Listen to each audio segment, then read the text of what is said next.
I think that critical thinking has been systematically removed from our society, and it's by design. And the reason why I think so, and even if it's not by design, it is a natural entropy of human thought and collective thinking. Because what's happened now is that you have so many people that constantly think about the same stuff. And if anybody has, like, how many of you guys have seen somebody on Twitter, for example? How many times does somebody get called a racist without also being called sexist, homophobic, transphobic, and like, I don't know, what's the other, ableist, right? Usually this is like an array of insults that are just thrown out at somebody. Right? Like, yeah, you never pull one card, you always get the full Exodia.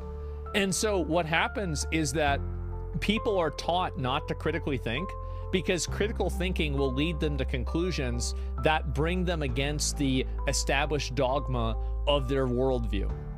So I think that really believing science and believing the outcomes of science is a great example of this. If you believe science, you would think that there are two sexes and that you can't change your sex. But if you believe science, then you could also believe that certain types of man-made climate change would be a negative impact on the world. Both of these opinions will get you ostracized from each of their respective political parties. This is the way that people have been taught systematically not to critically think, because they're afraid to. Because when you critically think and you go against the grain, there are studies with this. Where, like, for example, it's like measuring a line, and a guy goes into an experiment like area, and he thinks that he's doing the experiment, but he's actually the only one being experimented on.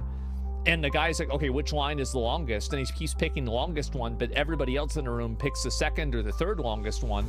He eventually starts waiting for the group before he gives his answer.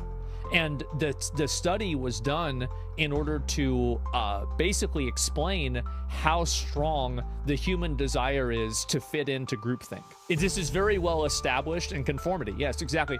This is very well established. It's defined, it's documented, and it's been repeated multiple times. So I think that critical thinking is, like, it's not that kids are learning critical thinking and not facts nowadays.